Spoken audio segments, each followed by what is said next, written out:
prinsip itu harus dikuatkan karena kita juga sedikit ngeri sedap ketika semua pejabat kita tadi menjual heritage untuk melihat heritage luar gitu. Kan ini yang sudah terjadi seperti itu. Banyak heritage di sini, tapi bagaimana selalunya mereka melihat di luar, tapi menerapkannya berhitung seperti ini. Jadi aku pernah melihat satu foto ya, Burhan. Ya. Aku anggap itu tidak penting, tapi sekarang terasa lah pentingnya.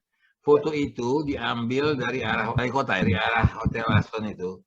Itu difoto sampai ke stasiun. Itu merupakan tanah satu kesatuan. Ya. Boleh dibayangkan kalau kita hidup di zaman Belanda, mungkin Bang Haris pernah juga merasakan waktu kecil ya. Ketika kita ada di wali kota itu, maka lapangan itu adalah bahagian dari kantor wali kota. Dan stasiun itu juga adalah bahagiannya. Nah, kenapa dibikin sambungannya dengan titik gantung? Itu supaya kita bisa nyebrang ke sana. Kalau tadi dikatakan Burhan sudah didirikan dinding 2 meter, ini kayaknya ada pemisahan dengan tanah PJK dengan DSM zaman dulu. Jadi sudah dipilah-pilah lagi. Jadi, jadi aku bisa melihat ini satu tata kota yang bagus sekali dengan lapangan bola. Dan lapangan Merdeka yang luas untuk berkumpul masyarakat dan di belakangnya ada stasiun kereta api. Ya, cantik sekali. Itu mungkin yang dibilang Pak Jagar ya, Jaya. Ya, gini, itu pernah lihat foto itu. Jadi tanah lapang itu dibangun kalau nggak salah 1910 itu, dan batasannya terembesi itu. Terembesi itu sebagai batasan nampak itu kan di foto itu. Diambilnya dari arah BNI kalau nggak salah. Dari betul. Dari jalan itulah. Diambil nanti ada tapang terbuka itu semua. Sudah nampak terembesinya. Jadi batasan itu terembesi itu. Itu aku lihat foto itu. Terembesi itulah batasannya. Betul itu. Dan sekarang kan mereka ambil sebagian itu 4,3 kalau nggak salah ya, 4,3 hektar dengan 4 hektar atau berapa hektar yang hilang kan? Berapa yang hilang dari setika 1 dan 2 itu. Itu yang jadi masalah. Saya mau mengingatkan bahwa bagaimanapun perkembangan terjadi, maka itu perubahan terjadi. Tapi memang itulah untungnya kita punya masyarakat sipil yang care pada persoalan ini. Bagaimana mempertemukan apa yang mau mereka bangun dengan apa yang dibayangkan oleh masyarakat. Karena itu ya penghubung kita, Pak Isari kita di Jakarta ini, beliau-beliau inilah semuanya. Karena kita berterima kasih. Termasuk Pak Burhan yang sudah mengirim buku ke saya. Saya terima kasih banget. Ya jadi begini ya, Pak Arlin, aku melihat begini. Kalau kita mengembalikan itu kan kita melihat fungsinya. Sekarang kalau kita dari Jakarta kita ke Medan naik pesawat, kemudian kita naik kereta api dari Kuala Namu sampai ke stasiun, kita heran, kita keluarnya kok tidak ke lapangan, keluarnya malah ke jalan Jawa. Nah, tidak ada indahnya begitu loh. Kok nggak bisa ke sana? Ya karena dari segi bisnis itu adalah center point. Karena center point salah lagi. Karena itu memang berangkat oke lah dari sisi situ. Keluarnya mau di lapangan, waduh nampak lapangan itu. Lapangan Esplanade yang luas dan nampak kantor wali kota. Jadi mungkin ada titipan untuk koalisi lah ya. Artinya perjuangannya untuk lapangan Merdeka ini boleh dikatakan 40% sudah terpenuhi kan begitu. Cuman barangkali perlu menjaga kembali heritage yang ada di sekitarnya. Seperti kata Pak Burhan tadi. Dan kekhawatiran dari Bung Bahar. Kantor pos sudah dijadikan untuk ajang kuliner di sana kan begitu. Bahkan Aston itu bakal menjadi menjadi ajang bisnis bagi pemerintah kota kan begitu kan. Itu Bang Aris, aku tersentuh kali waktu dibilang kantor pos itu dijadikan tempat kuliner. Aku waktu kecil sering sekali kantor pos itu untuk membeli perangko. First day cover ya. Sampul pertama. Isari, saya setiap bulan ngambil wesel ke situ. Dulu kita kan menabung itu kan di kantor pos. Kemudian membeli perangko baru, first day cover. Ya, ada sampul pertama dari perangko. Karena aku termasuk filatelis, ngumpul juga semua. Hobi kita masih kecil. Kan bangunannya tinggi sekali tuh langit-langitnya. Kalau nggak salah di sana ada sarang-sarang burung juga ya. Benar itu. Itu makanya perjuangan koalisi itu jangan hanya sekedar lapangan Merdeka ini saja. Itu maksud saya. Saya kira memang kantor pos karena memang kegiatannya sekarang sangat berkurang. Tetapi dia tetap berfungsi, kantor pos masih ada lah. Sepertinya tempatnya di situ masih ada. Cuman sisanya ruang lain itu tempat budaya, segala macam masih dilakukan. Nah, seperti itu Pak. Jadi kantor pos tadi memang tidak menutup dia total sebagai kantor pos, dia tetap. Mesti ada counter kantor pos yang mesti ada. Tapi ruangnya mungkin kecil. Burhan, Museum Filateli di Medan. Wah, itu cantik banget itu. Iya. Masih ada Pak, masih dibuat juga. Saya kira saya pun belum tahu persis, tapi kelihatan itu udah ditampung. Kenapa? Karena Jakarta pun udah mulai kan semacam pos apa namanya? Pos blok ya, pos blok. Ya, jadi semacam itu, pos blok ini dikembangkan, memanfaatkan cagar budaya tetap mendahulukan cagar budaya, tetapi dari beberapa sisi itu di situ sampai nanti pun ke pengelolaannya itu bukan komersil sekali Pak, itu bagi hasil. Kemudian bagi budayawan itu digratiskan. Misalnya Bapak mau konser di kantor pos ruang budaya itu masih dibuka. Tetapi hal-hal lain yang bisa itu dengan prinsip bagi hasil antara kantor pos, pengelola dan kafe atau apa itu semua sistemnya masih bagi hasil dengan tetap mengedepankan cagar budaya. Ya. Museum lebih cocok misalnya balai kota yang lama itu.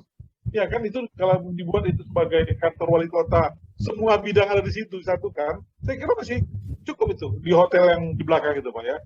Sedangkan balai kota yang lama dijadikan museum kota Medan misalnya. Hotel Debur itu maksud Burhan ya? Oh, di samping Hotel Debur ya. Hotel Debur juga masih ada. Ya kan sebenarnya BI ada. Cuman ada Bank of China satu lagi ya di belakang wali kota. Saya nggak tahu statusnya apa itu. Karena itu yang berlangsung bertepian dengan New Delhi ya. Yang paling satu kan gini seperti yang bilang Pak Usman ya, bahwa kantor wali kota sekarang ini kan berdiri di bantaran sungai. Artinya tidak feng shui lah menurut istilahnya ya. Masa kantor wali kota yang orang yang paling ini kan malah tempat yang sangat tidak bermartabat ya, di sisa-sisa lahan sungai. Saya kira daerah aliran sungai itu. Maka dikembalikanlah ke dan depan. kantor wali kota, kantor DPRD Medan itu sebenarnya nggak boleh di situ, harus disingkirkan. Iya, itu bantaran sungai ya. Lingkungan. Sungainya yang dipindahkan gitu ya. Bukan. Kantor wali kota, kantor DPR harus pindah Bang. Sebenarnya tempat sudah ada. Udah ada pula Aston di situ hotel. Asal nggak ada masalah. Itu jadi kantor, kena 50 meteran kan. Mereka harus pindah ke SCBD, ke bekas kolonial lama. Cuman SCBD udah ada yang punya. Masalahnya kan itu. Mereka berhitungnya di situ. Jadi kantor wali kota, kantor DPRD itu harus pindah karena di dalam wilayah sungai. Mereka harus pindah. Tapi kantor wali kota lama itu di luar 50 meter itu. Man, mau pindah kemana? Yang punya SK karena udah dimiliki orang lain. Itu yang masalahnya. Ya, ini di luar itu Pak ya. Tapi kelihatan memang airport Polonia pastikan akan pindah ke hamparan Perak. Kemarin udah ditinjau oleh Menteri kita yang baru, kabarnya udah pastikan pindah. Lapangan udara kita yang selama ini lapangan udara militer kan prinsip lapangan udara komersil, misalnya Kuala Namu, itu kan tidak boleh digabung dengan angkutan militer kan gitu Pak ya. Jadi selama ini kan masih di Polonia. Kelihatan itu kemarin udah diputuskan Polonia akan pindah ke hamparan Perak. Saya nggak tahu, padahal Polonia ini adalah salah satu potensi untuk RTH Kota Medan yang harusnya 30%. Itu salah satu potensial. Maka berapa tahun yang lalu saya juga menggemakan ketika pindahnya Polonia ke Kuala Namu, walaupun saya belum pasti juga, tapi saya bilang, Sumatera Utara kita ini Pak belum punya masjid raya Pak. Medan belum ada, Sumatera Utara belum ada masjid raya. Maka saya bilang dulu, bagaimana kalau masjid raya ini kita pindahkan ke bekas airport dalam negerinya Polonia misalnya, di lahan ke sana, sehingga ini juga masih bisa menjadi daerah-daerah RTH di sekitarnya, bukan perumahan total seperti yang konsep sekarang. Masjid Agung sekarang itu apa? Itu masjid kota sebenarnya, karena dari definisi Kemenak tentang hierarki masjid, itu paling tinggi adalah masjid nasional. Kita udah punya Istiqlal. Di tiap provinsi itu namanya masjid raya. Masjid Raya Sumatera Barat, Bapak lihat ya, di tempat bisnis malah di Rangkayu Rasuna Said di Sumatera Barat. Masjid Aceh sudah ada, Riau sudah ada, Sumatera Utara belum Pak. Dia masih punya Masjid Agung. Masjid Agung itu Masjid Kota Medan. Masjid Kota Medan, Bapak lihat, mihrabnya masih ditulis tuh, Masjid Agung Medan. Jadi jangan salah, kebetulan tempatnya, posisinya di samping kantor gubernur. Kenapa itu dulu dibangun Masjid Agung sebenarnya? Karena dulu konsepnya kan gubernur kita pindah ke Jalan Pancing. Jadi Sumatera Utara sampai dengan detik ini belum punya masjid raya. Masjid raya Al-Mansub itu masjid barat, masjid raya Melayu, bukan. Jadi Burhan, pemaparan kau tadi itu bagus sekali. Ya. Cuman yang mainnya saja pun belum beres lapangan Merdeka. Tambah lagi persoalan itu, tambah ribut nanti tuh. Berbagai kepentingan segala macam. Jadi nanti yang satu ini aja belum kita tuntaskan gitu. Yang kau lakukan itu bilang bagus betul. Saya setuju. Kembali ke laptop. Saya sangat setuju. Ya memang. Ini satu kejutan ya. Semoga para senior yang ada di perantauan juga bisa diperlebar seperti ini. Karena pekerjaan kita ini belum selesai. Kalau tadi Bang Kalis minta permintaan dengan koalisi, koalisi sekarang udah minta dengan Bang Kalis di depan para senior nih. Supaya Bang Kalis bagian dari koalisi. Itu yang pertama. Bang Is dan juga Bang Bahar. Kan gitu. Yang kedua, saya sudah sampaikan bahwa adanya satu penjelasan tentang pesawat ini nanti sumber informasinya dari Regar. Gitu. Dan yang ketiga, penutupnya, saya juga sudah sampaikan dengan Bang Jaya, Bang Bahar. Dan juga kepada Bang Effendi Naibael sudah saya sampaikan, Bang Bahar. Sorry kalau saya tidak memasukkan informasi tentang apa yang sudah mereka pernah perjuangkan yang dia sebutkan tadi. Dari 2000, sebelumnya itu ke sampai 2013 itu.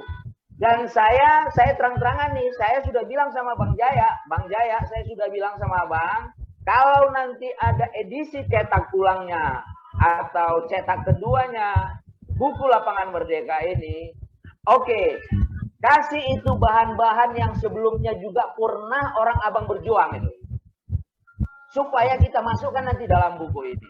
Jadi itu adalah upaya kita dari koalisi bagaimana kalaupun ada yang kurang, kalaupun ada yang masih belum, dengan adanya masukan-masukan ini kita siap untuk melengkapinya, Bang. Masa kita anak-anak Medan ini nggak bisa menjaga Medan ya? Jakarta kita mau jaga-jaga. Maunya kita jaga Medan, Jakarta kita jagalah.